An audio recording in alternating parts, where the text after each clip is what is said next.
국민들 앞에 인사하시느라 깨끗하게 하고 나오셨네.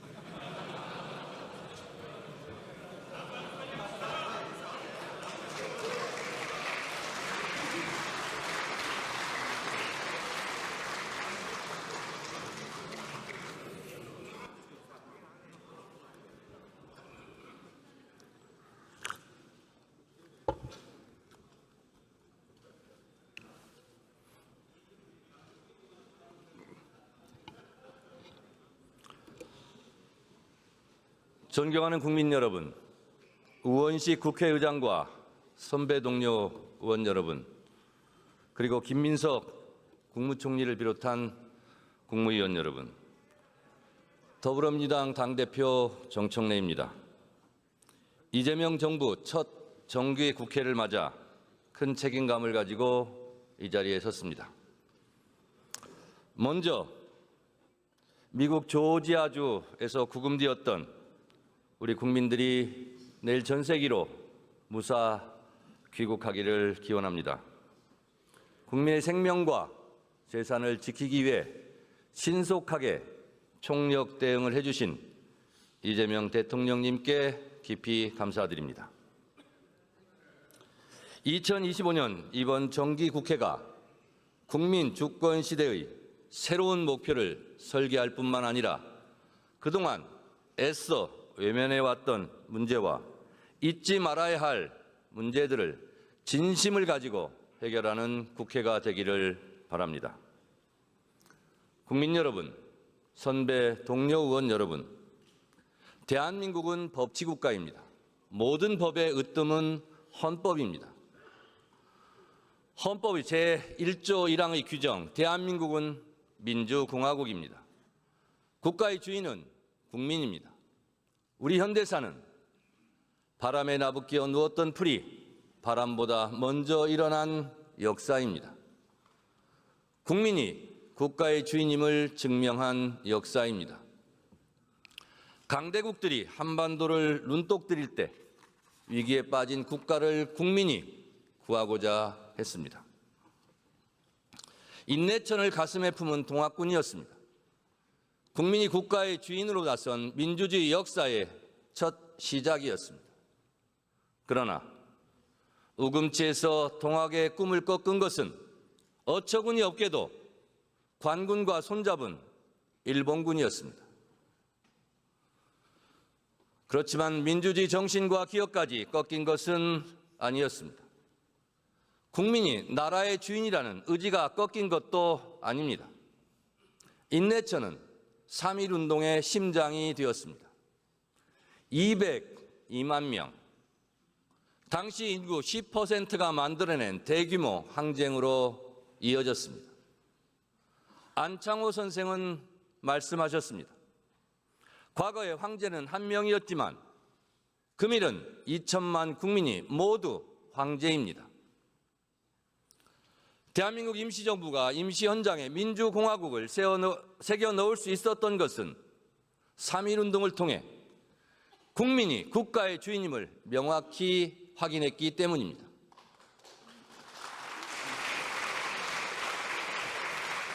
마산 앞바다에 김주열의 시신이 떠올랐을 때 국민들은 다시 기억합니다. 우리가 나라의 주인이다. 4.19의 광장에서 국민들은 부패한 정부를 몰아냈습니다. 믿었던 국가의 총구 앞에서 친구들이 쓰러져 갈 때 광주의 윤상호는 울부짖었습니다. 우리가 나라의 주인이다. 5.18의 국민들은 스스로 질서를 회복하고 군사 쿠데타의 무자비한 폭력에 맞서 결국 민주주의를 구해냈습니다.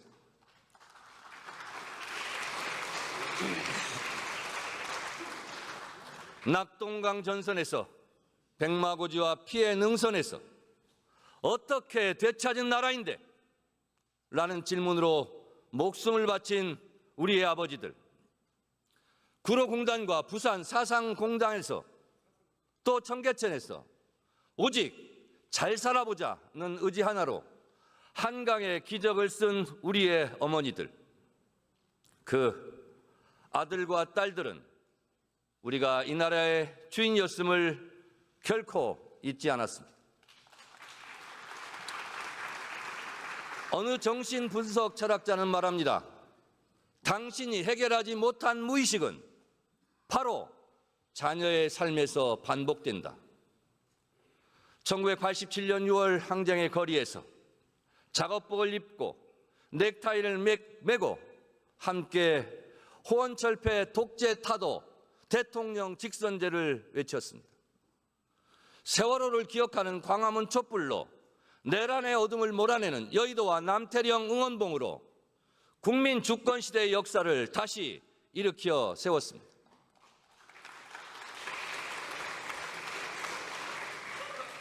우리의 헌법 전문은 민주주의를 피눈물로 쟁취한 기록입니다. 유구한 역사와 전통에 빛나는 자랑스러운 대한국민은 3.1운동으로 건립된 대한민국 임시정부의 법통과 불의에 항거한 4.19 민주이념을 계승하고 조국의 민주개혁과 평화적 통일의 사명에 입각한다라고 되어 있습니다. 우리 헌법은 국민들과 함께 언 땅을 뚫고 올라왔습니다. 9차례의 개정을 거치며 국민들이 민주주의로 성장해 가듯 헌법 스스로도 자신을 보호할 만큼 성숙해 갔습니다. 헌법재판소의 윤석열 탄핵 결정문은 기록합니다. 피청구인을 파면함으로써 얻는 헌법 수호의 이익이 대통령 파면에 따르는 국가적 손실을 압도할 정도로 크다고 인정됩니다.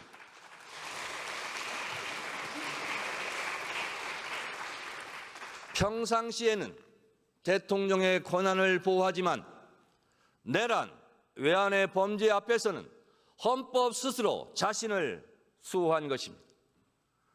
탄핵은 여야의 싸움이 아닙니다. 오직 헌법을 어긴 대통령에게 국민이 헌법의 이름으로 책임을 물은 것입니다. 우리 헌법은 국민들의 피눈물을 먹고 자랐습니다. 우리 헌법이 독재자의 국회 해산권을 금지한 덕분에 우리는 지난 내란의 밤을 끝내 이겨낼 수 있었습니다. 이재명 정부 첫 정기국회를 맞아 국가를 지키고 민주주의를 살려내고 국회를 보호해 주신 국민 여러분들께 다시 한번 깊이 감사드립니다.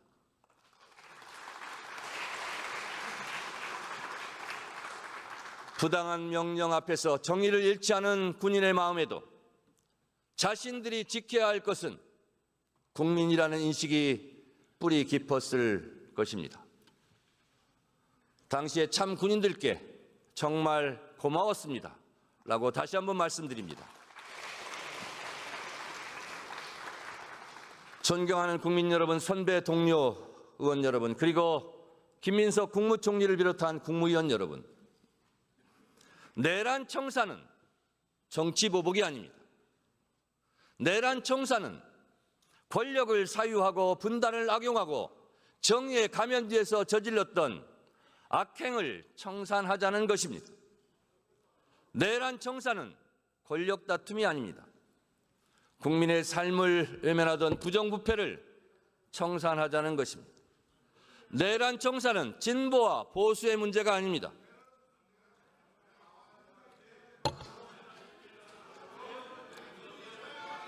국민의힘 의원 여러분, 경청해 주십시오. 경청해 주십시오.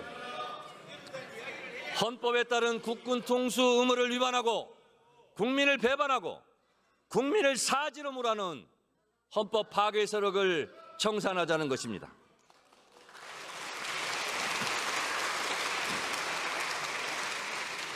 우리는 좋은 게 좋다는 식으로 유야무야 덮어왔던 어제의 문제들이 결국 오늘에 이르러 더 큰 고통을 이야기할 수 있다는 것을 지난 내란의 밤에 똑똑히 목격했습니다. 내란 청사는 우리 곁에서 우리를 괴롭히는 과거와 결별하는 일입니다. 내란 청사는 오늘을 살아가는 우리의 시대적 과제이자 시대적 사명입니다. 시대정신입니다.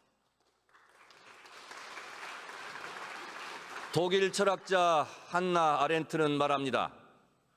책임을 회피한 과거는 다시 현재를 괴롭히며 되살아난다. 청산되지 못한 과거는 진보만 괴롭히는 것이 아닙니다. 도덕적인 보수에게 타락해도 된다고 유혹합니다.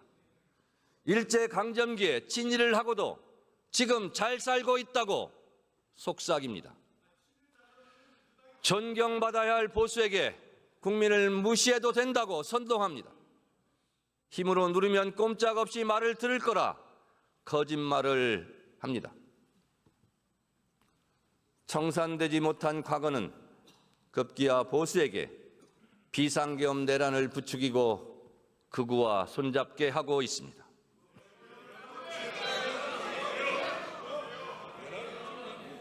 좀 조용히 들어주시기 바랍니다.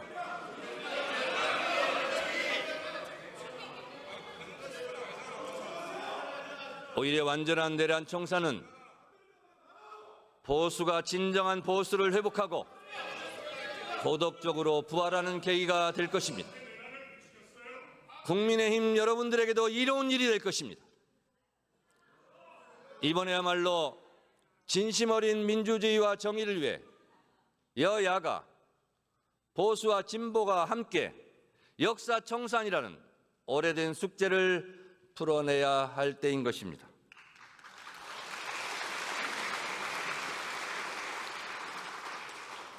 내란에 대한 철저한 진상규명과 책임자 처벌이 그 시작입니다.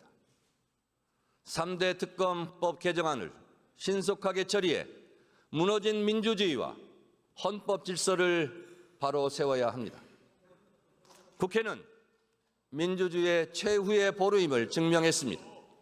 계엄에 대한 국회의 민주적 통제를 더욱 강화해야 합니다. 불법 명령에 저항한 군인들이 있습니다. 그들의 정신이 살아 숨쉴 수 있도록 군인 복무법을 개정하겠습니다.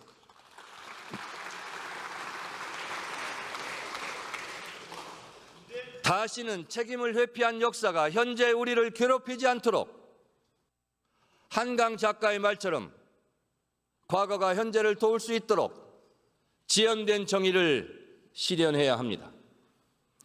독립기념관법 개정으로 독립정신의 훼손을 막겠습니다. 민주유공자법 제정으로 민주화운동의 희생자도 기억하겠습니다.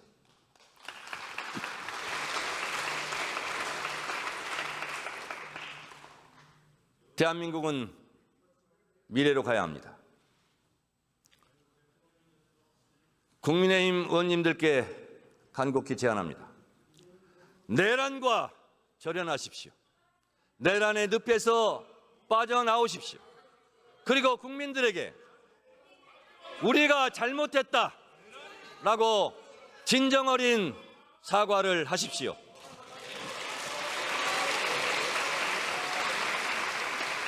언제까지 내란당의 오명을 끌어안고 사시렵니까? 이번에 내란 세력과 단절하지 못하면 위헌정당 해산 심판의 대상이 될지도 모릅니다. 명심하십시오.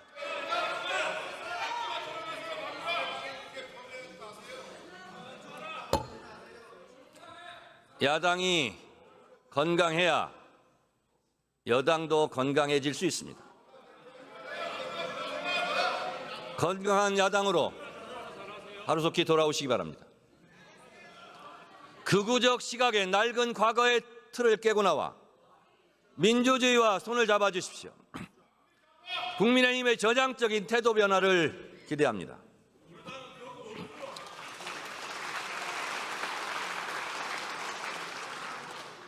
국민 여러분, 선배 동료 의원 여러분, 정치는 의사결정행위입니다. 의사결정을 오직 한 사람이 한다면 절대 왕정이고 독재입니다. 한 사람이 한 표를 가지고 평등하게 의사결정을 하는 것이 민주주의입니다. 우리 정치는 그렇게 발전해 왔습니다. 그러나 우리 사회에 다수의 의사결정에서 벗어난 민주주의 사각지대가 있습니다. 바로 검찰, 사법, 언론입니다. 견제받지 않는 권력으로 무소불위의 권력을 누려온 곳들입니다. 모든 일이 그렇듯 한때 불가피하게 어쩔 수 없는 경우가 있었습니다. 해방이 되고도 친일 경찰의 무분별한 수사와 고문 수사가 그치지 않았습니다. 재헌의회가 검찰에게 한시적으로 수사권을 부여한 것은 이를 막기 위해서였습니다. 3대 개혁은 비정상적인 것을 제자리로 돌려놓고 시대에 맞게 고치자는 것입니다. 개혁은 정치투쟁이 아닙니다. 우리 생활 속에서도 맞지 않는 것이 있으면 당연히 수시로 고칩니다. 개혁은 잘못된 것을 고치자는 것이지 이념의 언어가 아닙니다. 경제도 문화도 새로운 분야, 새로운 영역이 생길 때마다 현실과 맞지 않는 부분이 생깁니다. 그것을 잘 맞게 고치는 게 개혁입니다. 당연히 진보 개혁도 있고 보수 개혁도 있습니다. 여러분, 절대 독점은 절대 부패합니다. 절대 독점을 해소함으로써 권력기관은 스스로 절대 부패에서 자유로워질 수 있습니다. 독점에서 분점으로 소수의 지배에서 다수의 참여로 가는 것이 국민 주권 시대의 진정한 민주주의입니다.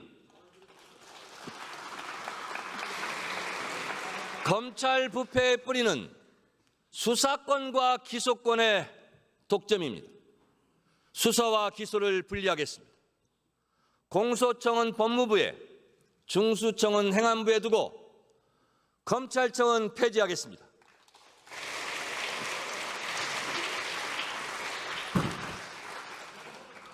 개혁은 타이밍입니다. 개혁에도 골든타임이 있습니다. 추석 귀환길 뉴스에 검찰청은 폐지되었다, 검찰청은 역사 속으로 사라졌다는 기쁜 소식을 반드시 들려드리겠습니다.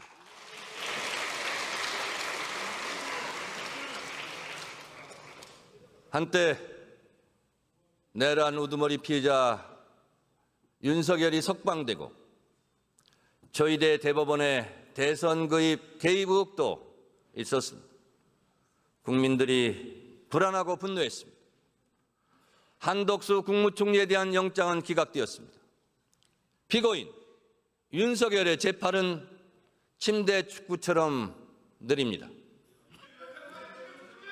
많은 국민들은 윤석열 그가 구속기간 만료로 다시 재석방될지 모른다고 불안하고 걱정이 많습니다.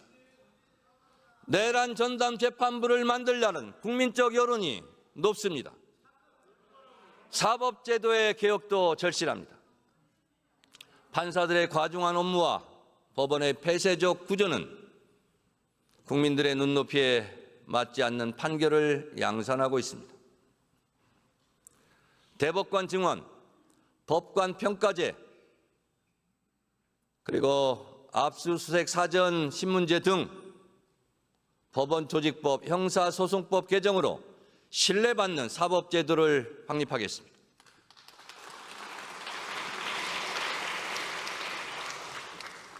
특히 대법관 증언은 반대할 일은 아닙니다. 수사 기록도 제대로 다 읽을 수 없을 지경의 경무에 시달린다고 하소연하고 있지 않습니까? 국회가 그 짐을 덜어드리겠다는 것입니다. 행정소유가 늘어나면서 국가의 모든 조직이 예산 증액해달라, 인원 증원해달라고 국회에게 요구하고 있습니다. 그런데 이상하게도 국회가 먼저 나서서 사법부의 예산과 인원을 늘려주겠다는데도 반대하는 조직은 처음 봅니다.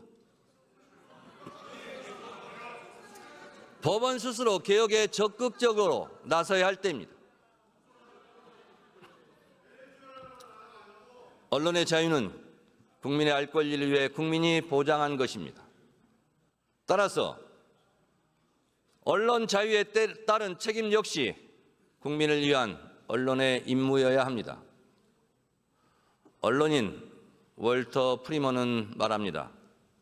언론이 부패하면 사회도 병들 수밖에 없다.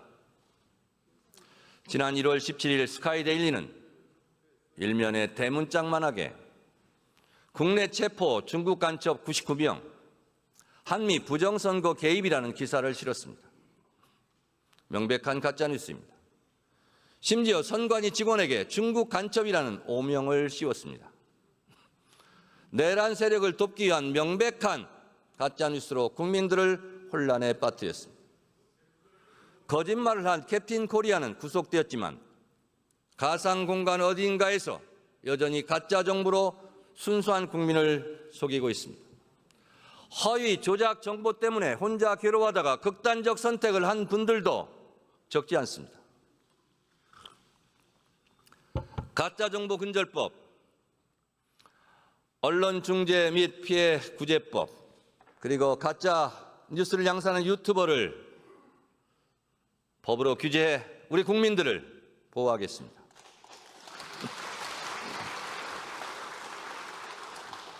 지난 8월 국회는 이미 방송 3법을 처리해 공영방송을 국민들께 돌려드렸습니다. 언론개혁은 언론의 자유를 위축시키는 법이 아닙니다. 극소수의 가짜뉴스, 고의성을 갖고 악의적으로 반복해서 가짜뉴스를 양산하는 것을 가짜뉴스로 규정합니다. 극소수의 가짜뉴스를 추방함으로써 다수의 언론인 명예를 지켜드리자는 것입니다. 이제 역사적 임무를 뒤로 미루지 않겠습니다. 개혁에도 다 때가 있습니다. 개혁은 필요할 때 그 순간에 이뤄내야 합니다. 야당의 대승적인 동참을 기대하고 촉구합니다.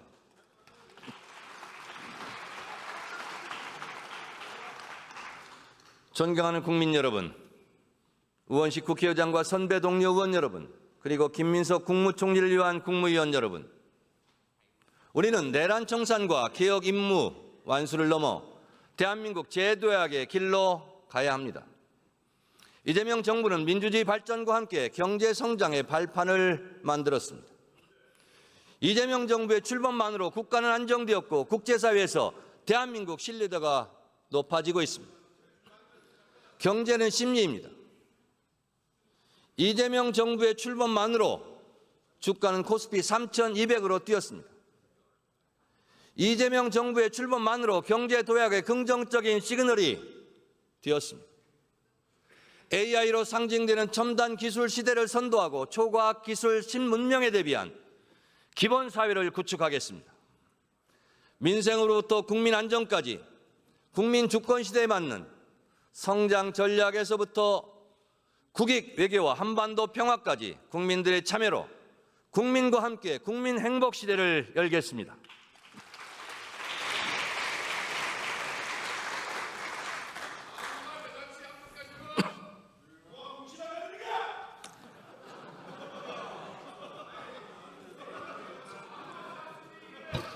양쪽 다 조용히 해주시기 바랍니다.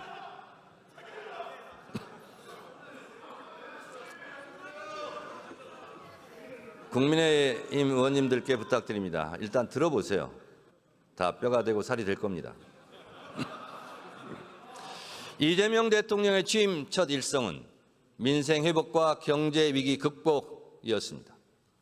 이제 이재명 대통령과 여야 대표가 만난 자리에서도 민생 부분에서 통 크고 시원한 합의가 어제 이루어졌습니다. 대통령의 의지가 강했기 때문에 가능했습니다. 민생경제협의체는 실사구시의 정신을 기반으로 보여주기식 협의체가 아니라 실질적 성과를 내는 협의체가 되어야 합니다. 어제 이재명 대선 후보, 김문수 대선 후보의 공통 공약이 많았다. 그 공약부터 실천하자는 공감대가 있었습니다. 이 모습 이 자체로 국민에게 희망이 될 것입니다. 민주당이 든든하게 앞장서겠습니다.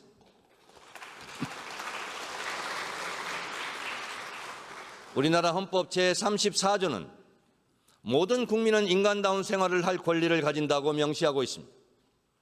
민주주의는 국민 개개인의 삶이 촘촘하게 존중받는 민생공화국에서 시작해야 합니다. 모든 국민이 소득, 주거, 의료, 복지, 에너지, 통신 등 다양한 분야에서 차별 없이 기본적인 삶을 보장받아야 합니다. 국민의 실질 소득과 삶의 질을 높여가는 것이 기본사회이며 헌법 정신이자 시대 정신입니다. 기본사회의 기본이 바로 민생회복입니다. 또한 민생회복의 첫걸음은 소득과 소비의 선순환 복원입니다. 소상공인과 취약계층의 채무 부담을 덜어내 제도권 안으로 다시 들어올 수 있도록 우리가 도와야 합니다. 정부의 성실상환자 324만 명에 대한 신용사면과 새출발기금 지원 확대도 뒷받침하도록 하겠습니다. 임대료 편법 인상을 막기 위한 상가건물 임대차 보호법 개정, 은행의 과도한 가산금리 산정을 방지하기 위한 은행법 개정, 그리고 가맹점 사업자의 협상력을 강화하는 가맹사업법 개정을 적극 추진하겠습니다. 사람은 누구나 잠재력이 있습니다. 마치 도토리가 그 안에 커다란 떡갈나무가 될 잠재력을 담고 있는 것과 같은 이치가 아니겠습니까? 다시 일어선 국민들이 성장과 혁신의 주역이 되어 언젠가 우리 모두를 다시 도울 것이라 저는 확신합니다. 이재명 정부의 소비 쿠폰 덕분에 지난 7월 한 달간 생산, 소비, 투자 모두 크게 늘었습니다. 8월 소비자 심리 지수가 7년 7개월 만에 최고 수준으로 회복하며 골목 상권과 전통시장에 활기가 돌고 있습니다. 소상공인 2명 중 1명은 매출이 증가했다고 말합니다. 제 지역구 망원시장 월드컵 시장에 가니 매출액이 30% 정도 늘었다고 좋아들 하셨습니다. 2주 뒤인 9월 22일부터 2차 소비 쿠폰이 지급됩니다.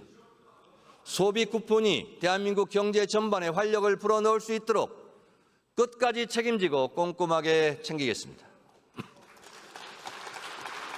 전세 사기 피해자가 이미 3만 명을 넘어섰고 특히 청년층 피해가 집중되고 심합니다. 전세 사기 피해자 보호법을 강화하겠습니다.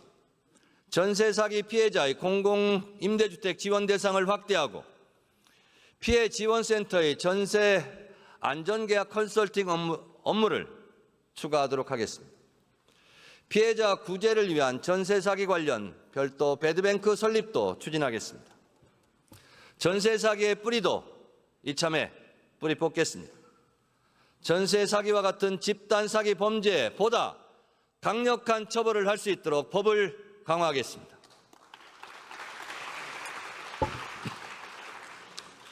윤석열 정부에서 제2요구권, 거부권 행사로 폐기되었던 민생 법안들 중 농어민을 보호하기 위한 양곡관리법, 농업재해대책법 등이 이재명 정부 들어 본회의를 통과했습니다.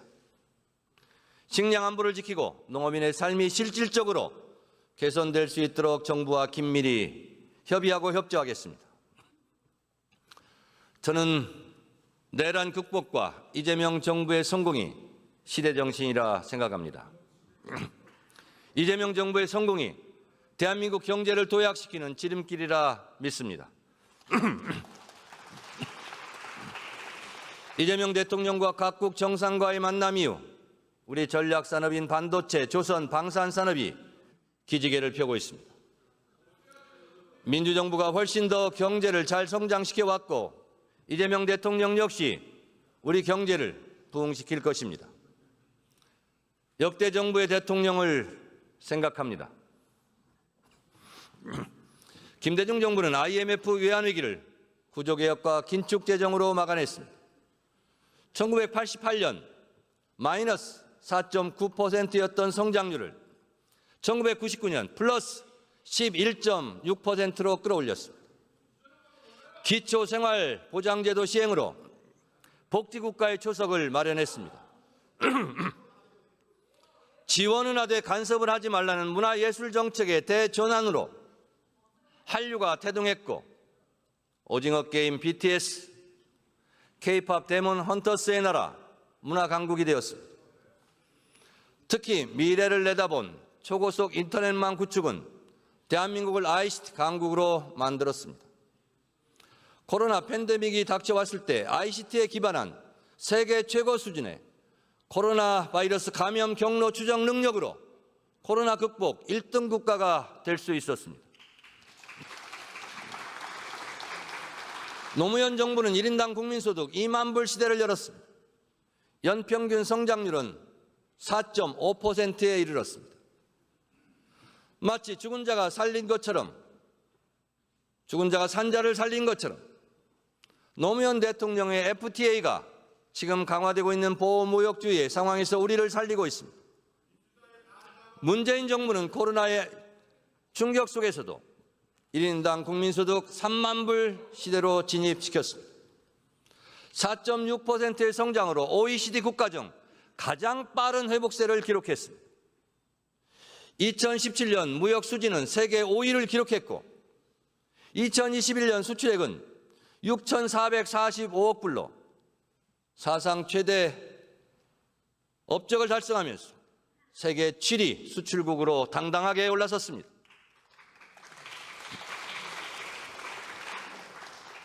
747, 7% 성장 4만 불 소득, 7대 경제 강국, 이명박 정부의 747 정책은 참담하게 실패했습니다. 박근혜 정부의 가계부채는 1,400조 원까지 급증했고 재벌 개혁에 실패하면서 경제 민주화는 허망한 구호에 그쳤습니다. 이명박 대통령은 부정부패로 감옥에 갔고 박근혜 대통령은 국정농단으로 탄핵되었습니다. 윤석열 대통령은 내란 수괴 혐의로 탄핵되고 감옥에 간 것만, 그런 잘못이 있는 것만은 아닙니다. 윤석열 정부는 외교 실패와 경제 폭망이라는 참담한 결과를 낳았습니다. 대중국 무역 적자 폭이 커지면서 여러분 주목하십시오. 저도 깜짝 놀랐습니다. 2022년 IMF 수출입 통계 상반기 무역 수지 적자가 전 세계 208개국 중 몇 등을 했는지 아십니까? 200등을 했습니다.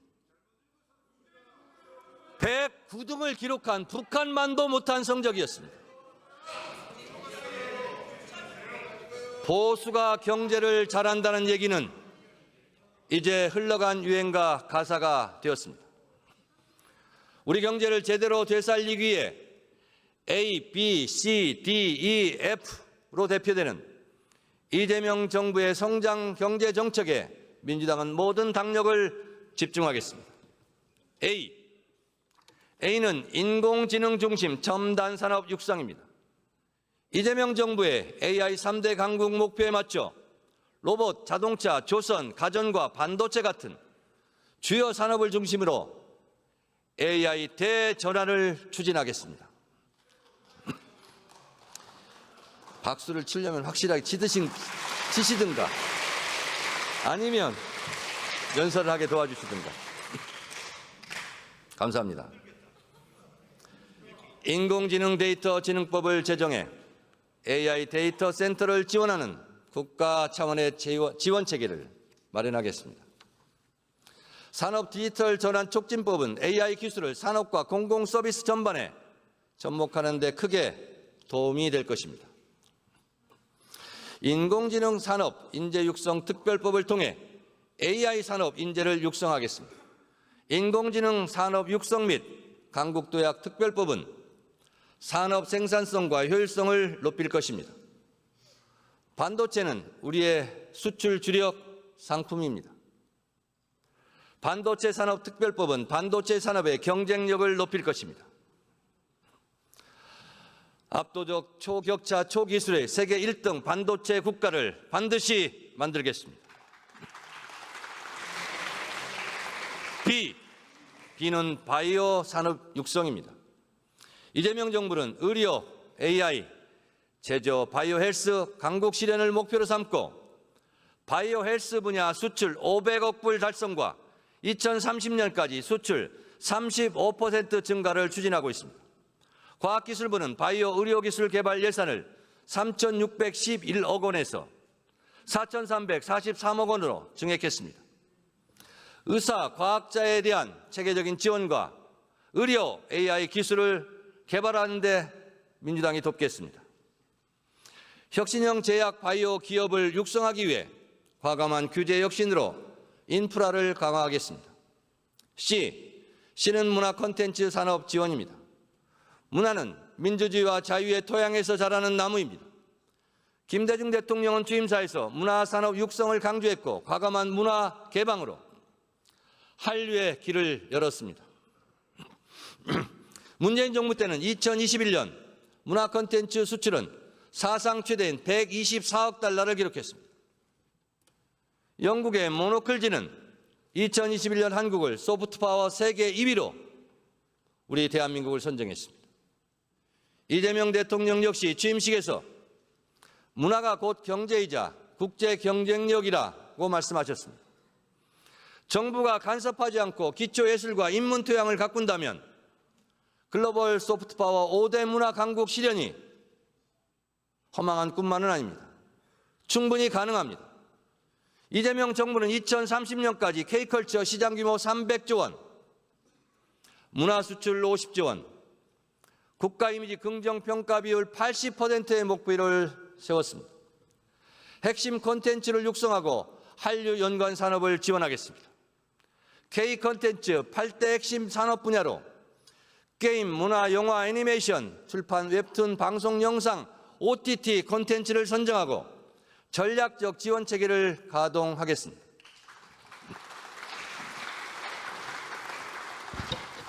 디펜스 국방력 강화와 방위산업 확대입니다. 방위산업은 국방력 강화와 동시에 새로운 유망한 수출 분야입니다. 우리 방위산업은 민주주의 국방력 강화와 함께 한층 성장했습니다. 노무현 정부의 국방비 연평균 증가율은 8.4%로 역대 최고였습니다. 2022년 문재인 정부는 55조 원의 사상 최대 국방 예산을 편성했습니다. 박근혜 정부 때는 4.2%, 윤석열 정부 때는 4.1%였습니다. 보수 정부는 말로만 국방을 외쳤지 실질적으로는 자주국방 강화에 관심도 의지도 없었습니다. 노무현 대통령은 K2 전차, KDX-3, 구축함 공중조기, 경보 통제기 도입을 결정했습니다. 문재인 대통령은 삼국형 삼축 체계를 고도화하고 세계에서 7번째로 SLBM 발사에 성공했습니다. 국방력 강화는 국민을 안심시킬 뿐만 아니라 평화를 유지하고 평화를 만들어가는 핵심 역량입니다. 또한 자신 있게 한반도 평화를 추진하는 원동력, 힘이 될 것입니다. 이재명 대통령은 방위산업이 대한민국의 안보를 튼튼하게 할 뿐만 아니라 미래의 먹거리 산업의 하나라고 역설했습니다. 정부의 방위산업 4대 강국 도약 목표에 민주당은 당력을 모아 적극 지원하고 동참하겠습니다. 방산 수출을 위한 재정 금융 세제를 지원하고 첨단 전략 분야 R&D와 인프라 투자 확대를 적극 뒷받침하겠습니다.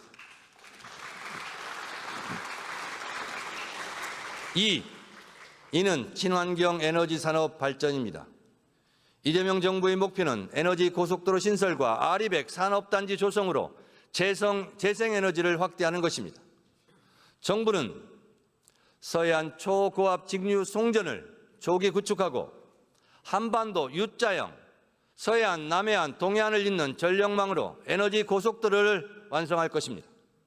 R200 산업단지는 지산, 지소형으로 조성하고 탄소 중립의 실현을 위해 2030년 온실가스 감축 목표 책임 달성, 2035년 감축 목표 수립과 2050년까지 장기 감축 로드맵도 마련할 것입니다.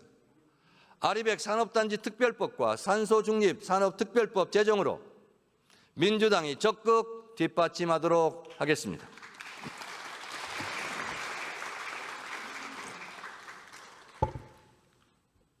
마지막으로 F는 팩토리, 제조업의 첨단화와 부활입니다. 대한민국은 전통적인 제조 강국입니다. 주력 산업을 혁신해야 세계 4대 제조 강국이 실현됩니다. 이재명 정부는 반도체와 2차 전지, 자동차, 조선, 기계 등 주력 산업의 경쟁력을 높이고 소재, 부품, 장비, 핵심 기술을 자립화할 계획입니다. 위기에 놓인 석유화학과 철강 산업의 고도화에도 힘쓸 것입니다. 민주당은 철강 산업 경쟁력 강화 및 녹색 철강 기술 전환 특별법과 반도체 산업 특별법 제정으로 뒷받침하겠습니다. AI를 활용한 제조업 핵심도 매우 중요합니다. 산업 디지털 전환 촉진법 제정으로 제조업 전반에 AI가 적용될 수 있도록 하겠습니다. 이재명 대통령은 비용을 아끼기 위해 누군가의 목숨을 빼앗는 것은 사회적 타살이라 했습니다.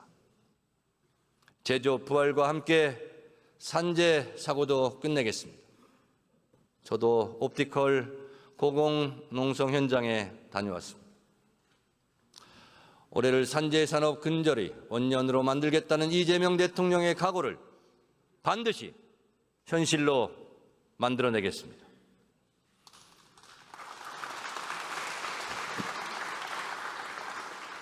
지난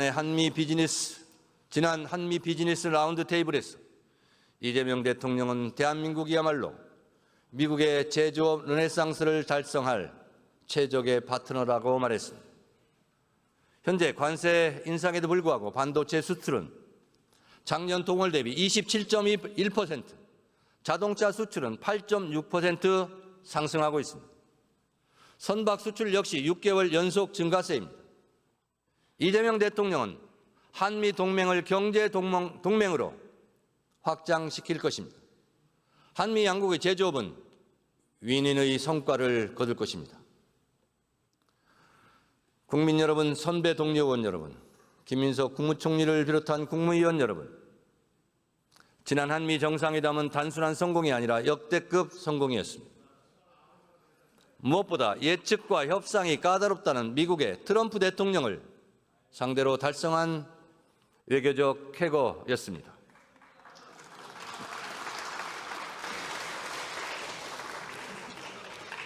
이재명 대통령은 뛰어난 전략가이며 협상가의 면모를 보여주었습니다. 트럼프 대통령을 피스메이커로 명명함으로써 김정은과 저는 두터운 관계를 다져왔고 지금도 마찬가지라는 대답을 이끌어냈습니다. 한반도 평화에 대한 미국의 관심도를 다시 높여놓았습니다. 북한의 트럼프 월드를 지어 골프를 치게 하자는 발언은 정치를 비즈니스처럼 생각하는 트럼프 대통령의 귀를 번쩍 뜨이게 했을 것입니다. 피스메이커, 페이스메이커 발언 역시 전략적 발언이 아닐 수 없습니다. 저는 김대중 대통령이 정치인에게 당부하셨다던 서생적 문제의식과 상인적 현실 감각이 떠올랐습니다. 분명한 원칙과 비전을 가진 사람은 잘못된 방향으로 가지 않지만 상인적 현실 감각을 가지고 그 원칙과 비전을 현실에서 성공시켜야 한다는 말씀입니다. 국익을 위해서는 악마와도 손잡아야 한다고도 김대중 대통령께서 평소 말씀하셨습니다. 우리는 수출로 먹고 사는 나라입니다. 우리에게는 국익을 위해 자신을 다 바칠 진정한 대통령이 필요합니다. 국가의 비전을 위해 상인적 현실 감각으로 치밀하게 협상을 성공시킬 이재명 대통령과 같은 대통령이 필요합니다. 이번 성과는 김대중 대통령부터 이어진 민주정부의 외교 역량의 토대 위에 이재명 대통령의 국익 위주의 실사구시형 실용 외교가 그 기조가 만들어낸 결과입니다. 이 기조를 꾸준히 믿고 지지해준 국민의 승리, 국익 중심 실용 외교를 통해 평화도 국민의 삶도 지켜가겠다는 이재명 대통령의 말에 국민 주권 시대 외교와 한반도 평화의 해법이 담겨 있습니다. 한미 정상이 던진 공은 이제 국회로 넘어왔습니다. 지금까지 쌓은 굳건한 한미 동맹의 토대 위에 이번 한미 정상회담 결과를 영양분으로 삼아 새로운 미래형 동맹으로 발전시켜 나가자고 저는 여러분께 주장합니다.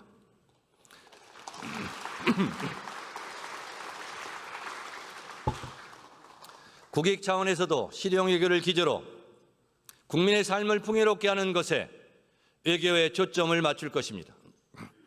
든든하게 뒷받침해 이재명 대통령의 짐을 덜어드리겠습니다. 그 시금석이 바로 경주에서 열릴 2025 APEC 정상회의가 될 것입니다. 경주 지역구 김석기 의원께서 법사위원장 시절 저에게 도장을 찍어달라고 해서 저도 도장을 찍어드렸습니다. 경주 APEC은 각국 정상들에게 재도약을 이루고 있는 대한민국을 보여줄 것입니다. 여야가 힘을 합칠 충분한 국익을 위한 주제입니다. 한반도와 동북아 평화에 대한 이재명 대통령의 의지를 확인하며 한국이 매력적인 투자 체험을 환기하고 새로운 무역 루트를 열게 할 것입니다. 국익에는 여야와 진보, 보수가 따로 없습니다. APEC의 성공이 국가와 국민의 성공이라는 생각으로 국회가 적극적으로 협력해 주기를 기대합니다.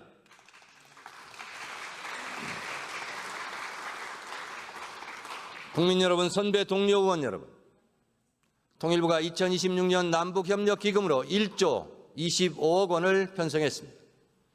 윤석열 정부가 편성한 2025년 예산에 비해 25%를 증액했습니다. 이 예산에서 주목할 것은 경제사업 예산입니다. 606억 원에서 1,789억 원으로 3배가량 증가했습니다. 개성공단과 같은 경제협력 사업의 재개를 위해 필요한 도로, 폐수, 시설 같은 복구와 구축 사업 예산입니다. 정동영 통일부 장관의 별명처럼 개성동령, 우리 통일부 장관께서 개성공단 금강산을 다시 열어줄 수 있는 날이 오기를 기대합니다. 그것을 기대합니다.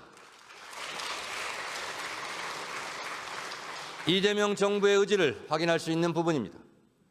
이재명 대통령은 평화가 곧 경제고 평화가 밥이다라고 했습니다. 맞습니다. 남북이 다시 손잡는 핵심이 경제협력입니다. 남북이 힘을 합치면 당장 경제 규모도 커지고 일자리도 늘어납니다.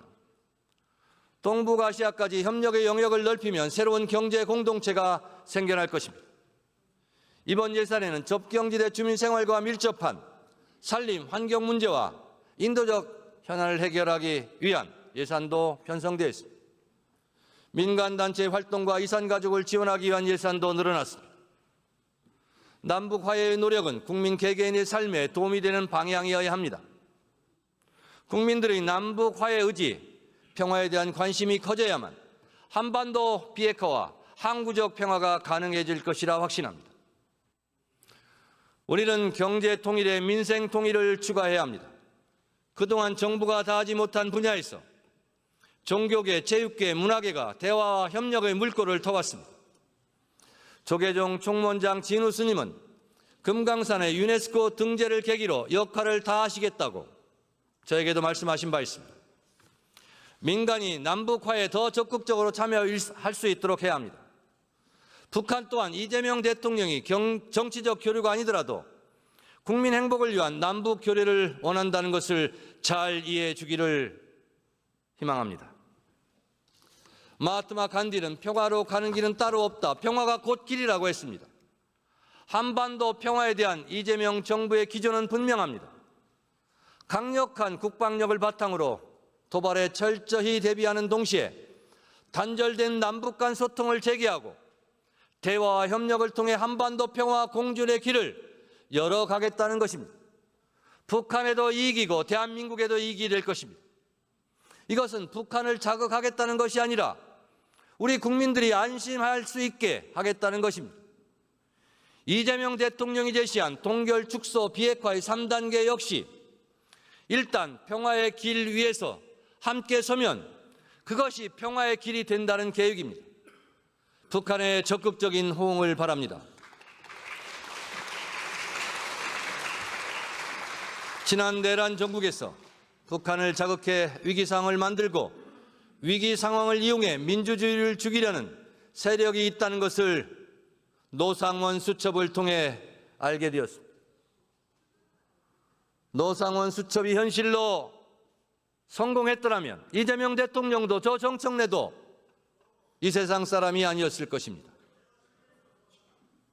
불기의 계기 되었을 것입니다. 국민 여러분들은 노상원 수첩을 잊지 말고 똑똑히 기억해야 할 것입니다. 국민의 목숨을 담보로 하는 외환 세력을 이번에 완전히 우리 주변에서 끊어내야 합니다. 다시는 총풍, 북풍 같은 일은 꿈도 못 꾸게 해야 할 것입니다. 국민의 안전을 우선하는 일이 국민 주권 시대의 남북 관계를 새롭게 정립하는 일입니다. 존경하는 국민 여러분, 국회의원 여러분, 김민석 국무총리를 비롯한 국무위원 여러분, 저는 민주당 전당대회 때 선거 캠프 사무실을 꾸리지 않았습니다.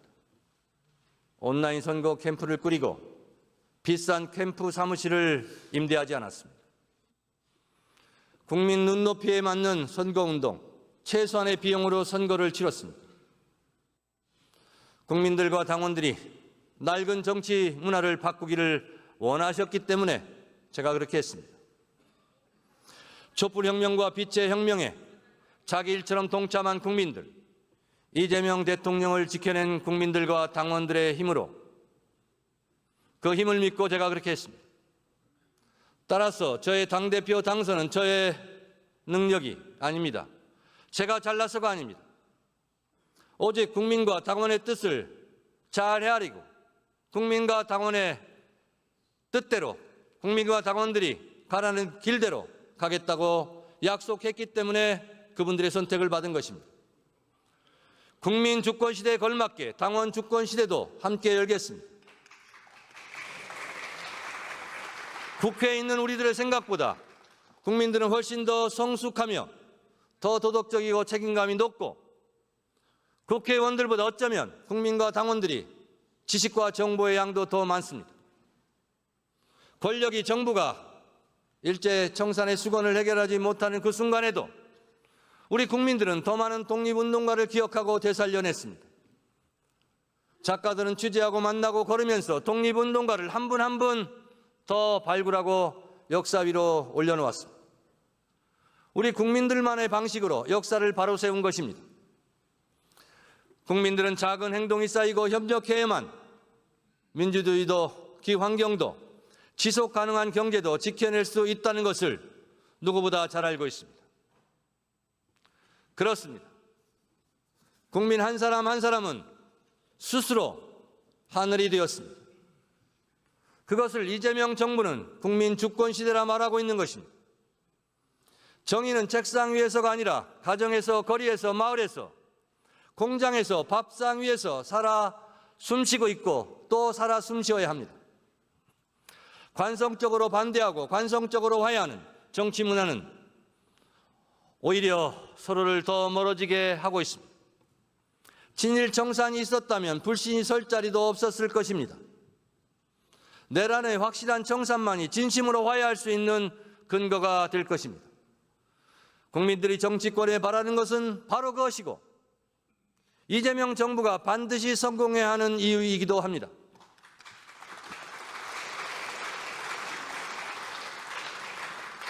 오늘의 죄를 벌하지 않는다면 내일의 범죄에 용기를 주는 것이다. 프랑스 공화군 관용으로 건설되지 않는다. 대한민국 역시 적어도 내란과 외환만큼은 무관용 원칙으로 앞으로 일관해야 할 것입니다. 국민 주권 시대입니다. 누가 더 국민을 주인으로 잘 섬기고 누가 더 국민과 잘 소통하고 누가 더 국민을 위한 개혁을 잘 하는지 누가 더 민생을 잘 보살피는지 여야가 진보와 보수가 잘하기 경쟁을 하게 되기를 간절히 소망합니다. 이재명 정부, 저 정기국회가 그 출발점이 되었으면 좋겠습니다. 정말 그랬으면 좋겠습니다. 끝까지 경청해 주셔서 감사합니다.